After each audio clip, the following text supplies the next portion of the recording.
1994 was a successful year at the box office, seeing the release of films such as Pulp Fiction, Forrest Gump, The Lion King, The Shawshank Redemption, Clerks, The Crow, Natural Born Killers, The Mask, Dumb and Dumber, Ace Ventura, and Interview with the Vampire. The music industry saw the release of legendary albums such as Super Unknown by Soundgarden, The Downward Spiral by Nine Inch Nails, Definitely Maybe by Oasis, Dookie by Green Day, Vitalogy by Pearl Jam, Purple by Stone Temple Pilots, Jar of Flies by Alice in Chains, Ready to Die by Notorious B.I.G., American Recordings by Johnny Cash, The Division Bell by Pink Floyd, Far Beyond Driven by Pantera, Throwing Copper by Live, the debut albums from Korn and Weezer, and Nirvana's MTV Unplugged album. On television, we saw the debuts of Friends, ER, Ellen, Gargoyles, Party of Five, Babylon 5, Dennis Miller Live, All That, Extra, The Tick, and Real Monsters. But all this paled in comparison to what was happening in the World Wrestling Federation. In a huge victory for the company, Vince McMahon was acquitted of all charges relating to steroid allegations. Despite business being in a slump, a new crop of talent created an exciting main event picture. Join us on this trip as we journey back to 1994.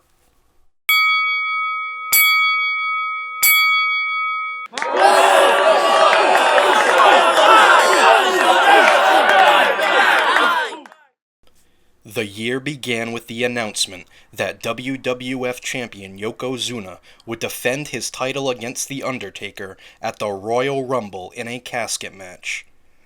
On the January 8th Superstars, Yokozuna dominated two opponents in a handicap match. After hitting a bonsai drop on both opponents, Yokozuna picked up a victory. The Undertaker appeared on the big screen, constructing a double-deep, double-wide casket for the Rumble. Vince McMahon interviewed Yokozuna and Mr. Fuji in the ring on the January 17th Monday Night Raw. The interview was interrupted by Paul Bearer, who pushed the completed casket to the ring. A petrified Yokozuna opened the lid, and out popped The Undertaker. The scared champion retreated up the aisle. The Royal Rumble took place on January 22nd, with Yokozuna defending his championship against The Undertaker in a casket match. Taker took the advantage early on, but the tides would quickly turn. Yokozuna received help from 9 superstars who all banded together to beat down the dead man. Things got worse for Taker when Yokozuna attacked Paul Bearer and stole the urn. The champion took the lid off the urn, with a green mist flowing from it. All of Taker's powers were gone, allowing Yokozuna to roll him into the casket. The lid was closed, and Yokozuna was declared the winner. Along with his henchmen, Yokozuna led the casket up the ramp. Suddenly, The Undertaker appeared on the screen. From inside the casket, Taker declared that he would never rest in peace. Green mist flowed from the casket, and The Undertaker appeared, floating over the big screen and rising up to the rafters. Now reconciled, Bret and Owen Hart had their sights set on the WWF Tag Team Championships. They clashed with the Steiner brothers on the January 11th WrestleFest in Florence, South Carolina. The match ended in a no contest, but the Hart brothers showed serious potential. The Quebecers defended their championships against the Harts at the January 22nd Royal Rumble. During the bout, Johnny Polo pulled down the middle rope as Bret ran against it. Bret crashed to the floor and injured his knee. Owen screamed for Bret to continue, but the Quebecers took full advantage of the injury. Not long after gutting it out, the referee stopped the match, rendering Bret unable to continue. Following the bout, Owen screamed at Bret for costing them the match. Bret clawed his way to his feet, apologizing to his younger brother. Owen carelessly kicked Bret's leg out from underneath him. Officials stretchered Bret away as Owen continued to scream at him from the big screen. It looked as if Bret's chances of winning the Rumble were now out the window. The 30-man Royal Rumble match occurred, with Diesel dominating the first half. Lex Luger took control for the second half. Surprisingly, Bret Hart made it to the ring and made it to the final two. Staring across from him was Lex Luger, with a shot at the WWF Championship at WrestleMania X on the line. Luger and Hart jockeyed for position, with both throwing each other over the top rope. Both men's feet hit the floor at the same time, leading to confusion amongst the officials. WWF President Jack Tunney declared that Luger and Hart were co-winners of the Rumble match. On the January 31st Monday Night Raw, Jack Tunney announced that there would be 2 WWF Championship matches at WrestleMania X. A coin toss took place later in the show to determine who would face WWF Champion Yokozuna first. Luger won the coin toss, meaning Bret would face the winner of Yokozuna and Luger in the main event.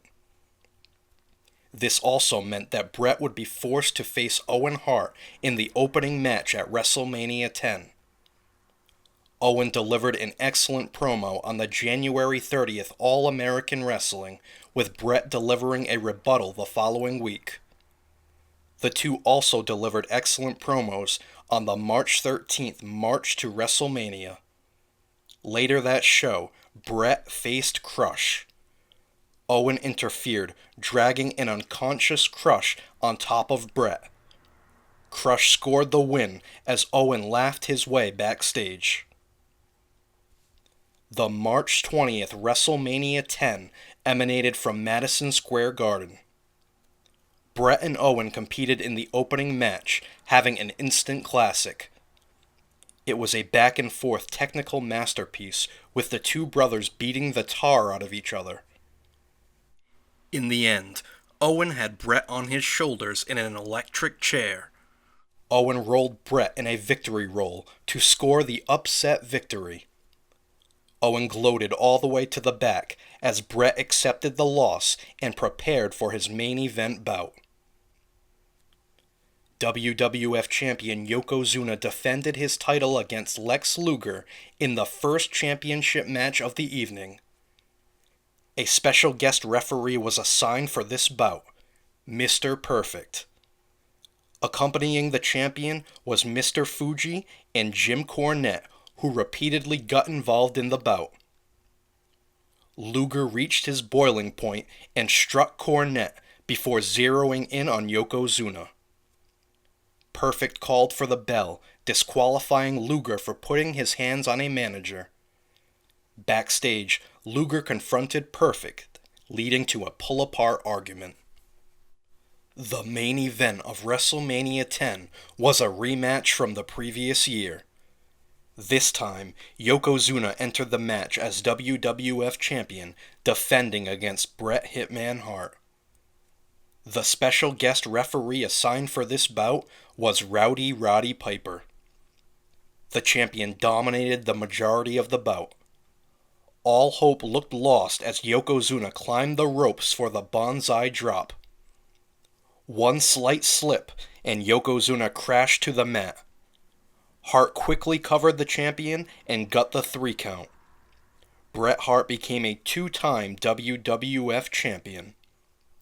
Numerous superstars came to the ring to congratulate Bret and hoist him on their shoulders. During the celebration, Owen Hart stood in the aisle, shaking his head in disbelief. WrestleMania X featured one of the greatest and most influential matches in company history. 2 Intercontinental Championships hung above the ring, with a 10-foot ladder set up in the aisle. Both Razor Ramon and the Heartbreak Kid Shawn Michaels laid claim to a championship, and they clash in an epic encounter. Michaels made his way to the ring with his bodyguard Diesel. Ramon followed, stepping underneath the ladder to get to the ring. Diesel was ejected from the match early on, with referee Earl Hebner catching Big Daddy Cool laying the boots to Ramon. The two pummeled one another with the ladder. Michaels hit a breathtaking splash off the ladder and onto a lifeless Ramon. HBK even rode the ladder off the top rope onto Ramon. As Michaels ascended the ladder, Ramon made it to his feet. The bad guy chop-blocked the ladder, with Michaels landing on the top rope. Ramon climbed the ladder, with Michaels' foot stuck in the ropes. In dramatic fashion, Ramon tugged both championships from the rope, falling all the way to the mat. After being declared the undisputed Intercontinental Champion, Ramon extended his arms atop the ladder, with a championship in each hand. Following WrestleMania X, the Heartbreak Kid debuted his new interview segment, The Heartbreak Hotel. The debut edition took place on the April 4th Monday Night Raw. Amongst the neon lights and heart-shaped bed, Michaels declared that Diesel would take the Intercontinental Championship from Razor Ramon. On the April 30th Superstars, Big Daddy Cool did just that. With a little help from Michaels, Diesel defeated Ramon to become the new WWF Intercontinental Champion. Riding a wave of momentum, Diesel had his sights set on another championship. On the May 30th Monday Night Raw, WWF Champion Bret Hitman Hart was the guest on Jerry the King Lawler's talk show, The King's Court. To the champion's surprise, Lawler introduced Hart's opponent at the King of the Ring, WWF Intercontinental Champion Diesel. Backed by the Heartbreak Kid Shawn Michaels, Diesel stood toe-to-toe with Hart. Diesel made a major statement, jackknifing Hart in the middle of the ring. The King of the Ring took place on June 19th, with Hart defending his championship against Diesel. With Michaels in Diesel's corner, Hart came prepared, with the returning Jim the Anvil Neidhart in his corner. Anvil caused a disqualification, attacking Diesel. This wouldn't be the last outcome that Neidhart would directly affect on this show. The final round of the King of the Ring tournament featured Razor Ramon against the Rocket Owen Hart. Behind the referee's back, Anvil rushed to the ring and shockingly attacked Ramon on the floor. This led to Owen picking up the win and becoming the 1994 King of the Ring. During his coronation, Owen Hart declared himself the King of Hearts. The stage was set for SummerSlam, where Bret would defend the WWF Championship against Owen inside a steel cage. 2 weeks before the big cage match, Bret and Owen faced in Portland, Maine in a lumberjack match. During the bout, Bret locked in the sharpshooter. The Anvil clobbered Bret from behind, allowing Owen to cover his brother and score the pinfall victory.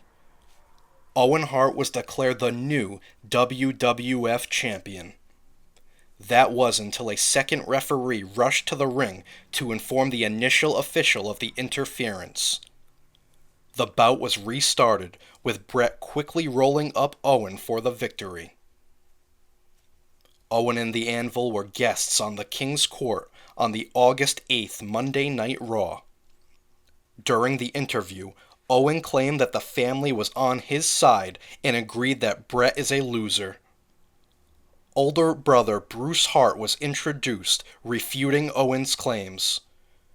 Bruce claimed Owen was a disgrace to the family. Bret was interviewed on the August 23rd Sunday Night Slam, referring to his brother Owen as a crybaby. SummerSlam took place on August 29th, with the members of the Hart family sitting ringside. Amongst the family was the returning British Bulldog Davey Boy Smith. Sitting behind the family was Jim the Anvil Neidhart. The 10-foot solid steel cage was constructed and the fans waited with bated breath. WWF champion Bret Hitman Hart versus King of Hearts Owen Hart is one of the greatest cage matches in company history. The two held nothing back, battering one another and using the cage as a weapon. In a dangerous scene, Bret superplexed Owen off the top of the cage and to the canvas with a sickening thud. Amazingly, the two brothers continued fighting. The drama intensified as both brothers climbed over the cage beside one another. They rammed one another into the cage, with Owen getting the worst of the punishment. Owen's legs hooked through the bars and he hung helplessly. Bret dropped to the floor, winning an absolute classic. Following the match, Anvil clotheslined the Bulldog and his wife Diana over the guardrail.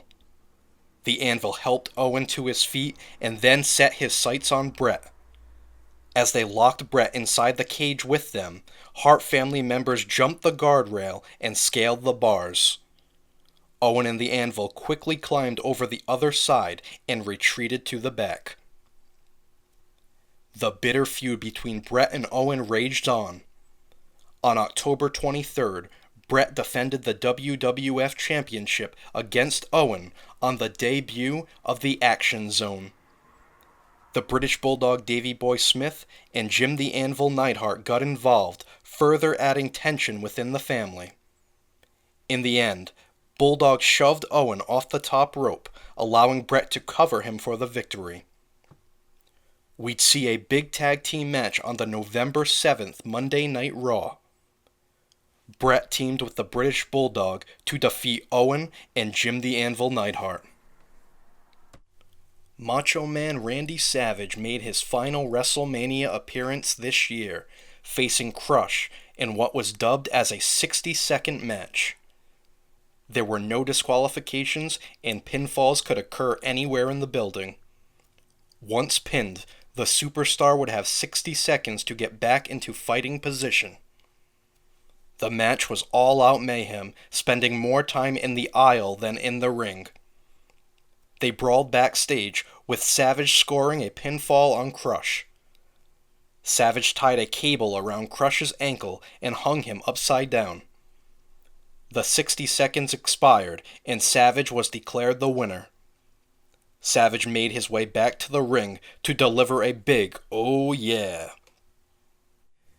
After briefly losing the titles, the Quebecers defeated the 1-2-3 Kid and Marty Jannetty on January 17th to become the new WWF Tag Team Champions. They'd hang on to the championships until the May 2nd Monday Night Raw. Dethroning them were Captain Lou Albano's new clients, the Head Shrinkers. The Head Shrinkers hung on to the Tag Team Championships until August, when they were dethroned by WWF Intercontinental Champion Diesel and the Heartbreak Kid, Shawn Michaels. Razor Ramon was still looking for revenge on Michaels and Diesel. Ramon faced Michaels on the August 1st Monday Night Raw. Diesel interfered, kicking Ramon square in the face and helping Michaels score a big victory. A match was signed for SummerSlam, with Diesel defending the Intercontinental Championship against Ramon. Knowing that Michaels would be in Diesel's corner, Ramon employed the services of NFL Hall of Famer Walter Payton. Despite Payton's best efforts, Michaels got involved, accidentally superkicking Diesel. This allowed Ramon to win the match and the Intercontinental Championship. Michaels and Diesel still had the upper hand within the tag team division. Despite another errant super kick, Michaels and Diesel defeated Ramon and the Kid on the October 30th Action Zone. Everything came to a head at Survivor Series.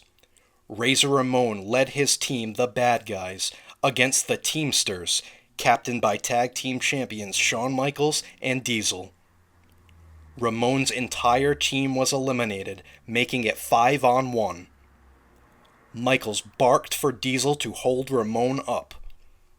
As Michaels lunged for a super kick, Ramon wiggled free.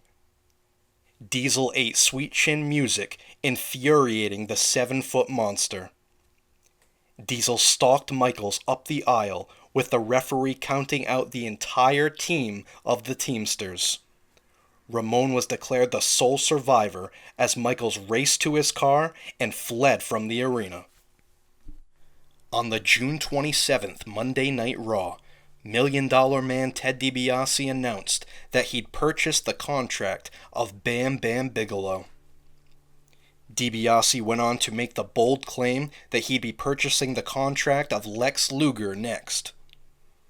Tatanka appeared on the Heartbreak Hotel on the July 16th Superstars. He stated that Lex Luger was a sellout.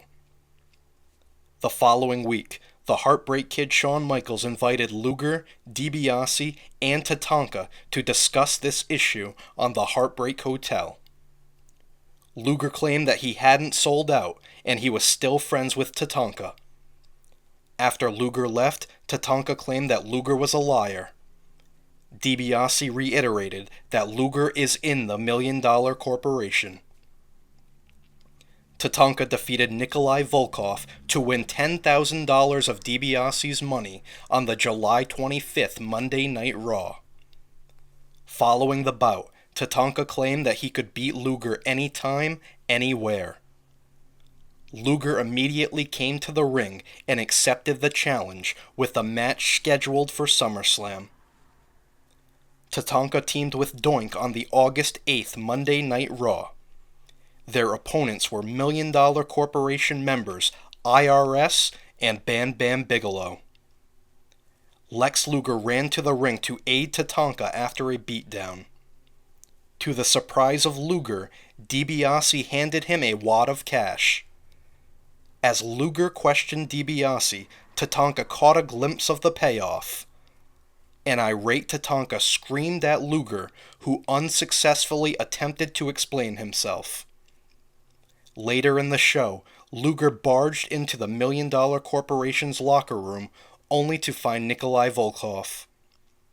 Amongst the commotion, Tatanka walked in, again accusing Luger of being a sellout. A shoving match broke out, with officials having to separate the two. Lex Luger and Tatanka battled at SummerSlam. $1 Million Man Ted DiBiase impacted the finish of the match. DiBiase stood on the apron, shouting praise at Luger. Luger directed his attention to DiBiase, which allowed Tatanka to roll him up and pick up the victory. Shockingly, Tatanka joined DiBiase, proving he was actually the one that had sold out. $1 Million Man Ted DiBiase made a shocking claim on the May 28th Superstars. Inside a funeral parlor, DiBiase claimed that he'd bought the contract of The Undertaker. On the June 25th Superstars, DiBiase appeared on the Heartbreak Hotel. DiBiase made good on his claim and introduced The Undertaker. On the July 4th Monday Night Raw, Paul Bearer confronted Undertaker. Just when it looked like Bearer was talking sense into Taker, DiBiase flashed a wad of money. Taker directed his attention towards DiBiase, devastating Bearer. Over the course of the summer, videos began airing of Undertaker sightings.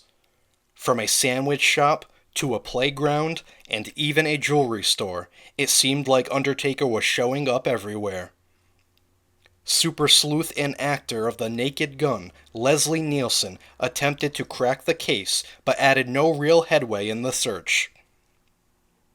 On the August 15th Monday Night Raw, DiBiase and Taker appeared on the Heartbreak Hotel. Joining them was Paul Bearer, who claimed that DiBiase's Undertaker was a fraud. DiBiase's Taker choked Bearer until the lights began to flicker. As the lights turned back on, Bearer appeared outside the ring. He screamed, "He's here." On the August 27th Superstars, DiBiase and his Undertaker once again appeared on the Heartbreak Hotel. The lights began to flicker, and the voice of the real Undertaker filled the arena. The real Undertaker claimed that he would destroy DiBiase's Taker at SummerSlam. The main event of SummerSlam was The Undertaker versus The Undertaker. DiBiase and his Undertaker waited in the ring while Paul Bearer made his entrance. Bearer waved on a casket led by two druids. Fog poured from the casket as the druids opened the lid. Bearer reached in and pulled out a giant urn. He removed the lid, and a bright light shone with sounds of thunder filling the arena. The real Undertaker appeared at the entrance, now wearing purple gloves and boot covers. The sight was surreal as two Undertakers stood toe to toe. DiBiase's Taker took a beating and received 3 consecutive tombstones from the real Undertaker. The real Undertaker picked up the victory and disposed DiBiase's Taker into the casket. Druids wheeled the casket away, with the imposter Taker never appearing again. The Undertaker set his sights on the mighty Yokozuna. The main event of the Survivor Series featured a rematch from the Royal Rumble. It was a casket match, with assurance that there wouldn't be a repeat of the last encounter between the two. Standing ringside was the special enforcer, martial arts legend Chuck Norris. The Undertaker dominated the bout, with several superstars trying to come to Yokozuna's aid. Norris held the superstars back, even throwing a sidekick at Jeff Jarrett. Meanwhile, IRS snuck in through the crowd and attacked Taker. IRS threw Taker into the casket and left him for Yokozuna.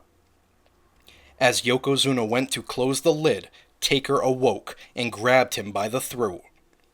Taker fought back valiantly, turning the tables and throwing Yokozuna into the casket.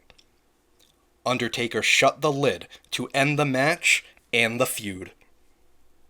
The year featured numerous memorable matches and moments, including Earthquake defeating Yokozuna in a sumo match.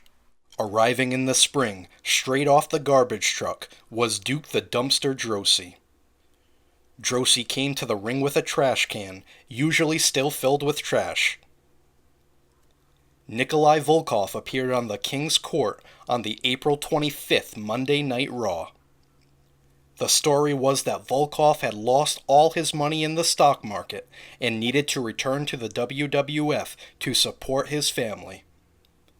Million Dollar Man Ted DiBiase seized the opportunity to exploit Volkov, paying him to join the $1 Million Corporation. DiBiase forced Volkov to wear a vest with a cent symbol on it and called him the Nickel and Dime Man. Jerry the King Lawler had an interesting guest on the King's Court on the June 6th Monday Night Raw. Lawler introduced Rowdy Roddy Piper, but the actual guest was anything but. A scrawny impersonator kissed Lawler's feet and mocked Piper. In the King of the Ring main event, the real Piper returned and defeated Lawler. The first WWF Hall of Fame ceremony took place on June 9th. The class included the Golden Boy Arnold Skoland, Bobo Brazil, Nature Boy Buddy Rogers, Chief Jay Strongbow, Classy Freddie Blassie, Gorilla Monsoon, and James Dudley. Returning in the fall was King Kong Bundy. Bundy aligned himself with the $1 Million Man and the $1 Million Corporation.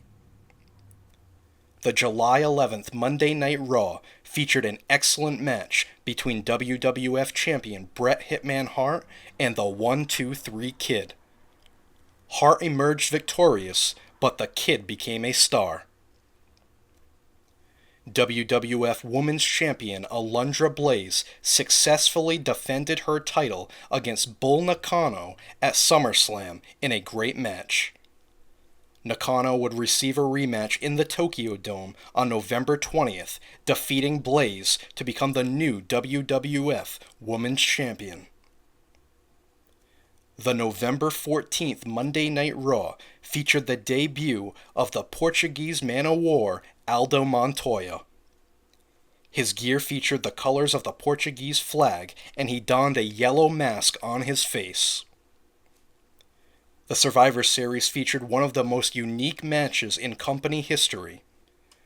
Doink Captain Clowns R Us, featuring Dink, Pink, and Wink, smaller versions of himself, to face Jerry the King Lawler's royal family, consisting of Queasy, Sleazy, and Cheesy, smaller versions of himself. While Lawler was the survivor, he managed to insult his 3 teammates. All 6 little people attacked Lawler, getting the last laugh. Sneaking in his debut by the end of the year was Henry O. Godwin, a hog farmer from Bitters, Arkansas. Godwin dressed in overalls, his favorite John Deere hat, and carried a bucket of pig slop with him to the ring. We lost referee Joey Morella, the adopted son of Gorilla Monsoon, after a tragic car accident. On the November 7th Monday Night Raw, Vince McMahon made the shocking announcement that Macho Man Randy Savage's contract had expired and he wouldn't be re-signing.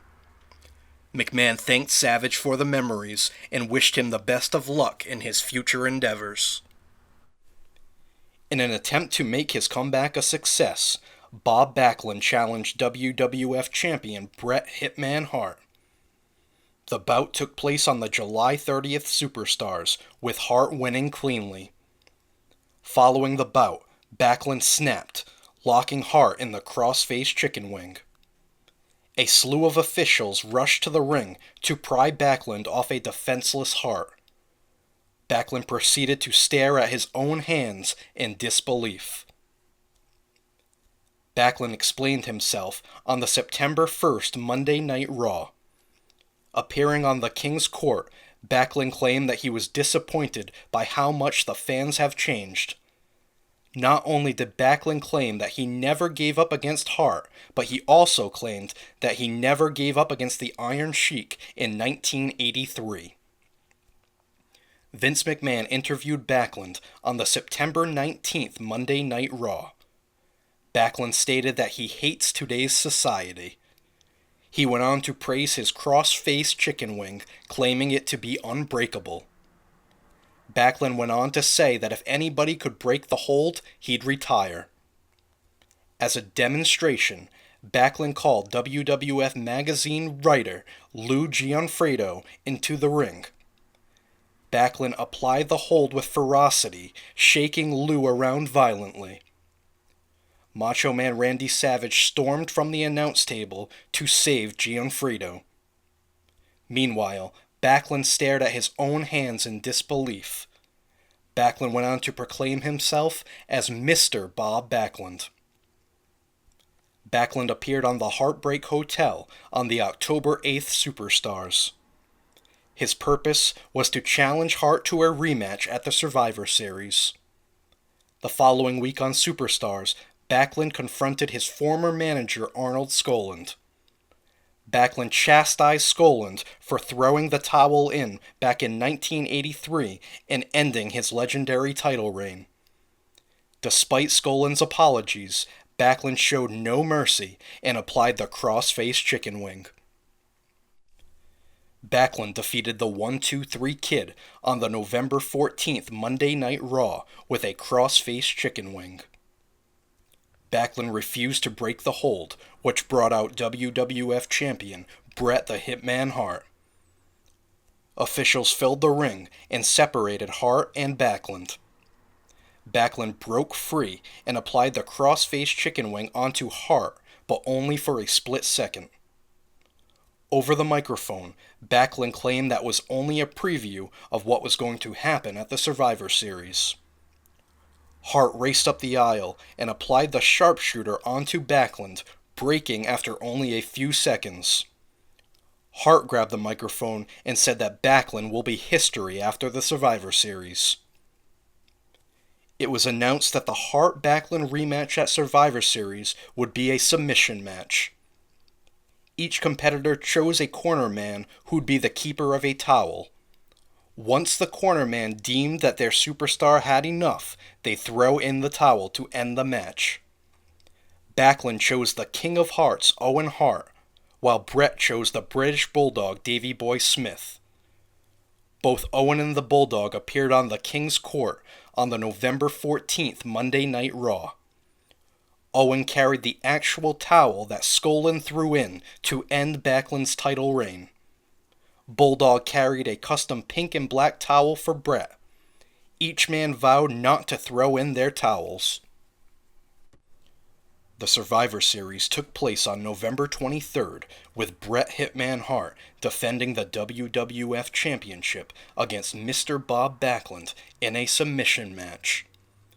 The King of Hearts, Owen Hart, and the British Bulldog, Davey Boy Smith, stood in their respective corners, grasping their towels. Stu and Helen Hart watched the match from ringside. During the bout, Owen tripped the Bulldog, who crashed into the steel steps. The Bulldog was knocked unconscious, with Bret mercilessly locked in the cross-face chicken wing. Owen began to cry at the sight of his brother in agony. Stu and Helen left their seats and stood with Owen, who grasped Bret's towel. With Bret fading and Owen weeping, Helen grabbed the towel and threw it into the ring. Mr. Bob Backlund was declared the new WWF champion. Owen's crocodile tears dried, and he celebrated the victory with the new champion. Backlund barely had time to celebrate, defending the WWF Championship on November 26th in Madison Square Garden. His opponent was Big Daddy Cool Diesel. The bell rang, with Diesel kicking Backlund in the stomach and hitting the jackknife. After a mere 7 seconds, Diesel became the new WWF champion. A jealous Heartbreak Kid, Shawn Michaels, appeared on the King's Court on the December 5th Monday Night Raw. Michaels complained that he's the reason Diesel came to the WWF, taking claim for all the champion's success. Would Shawn Michaels have his chance to test his skills against Diesel in the new year? Find out next time on Squared Circle History.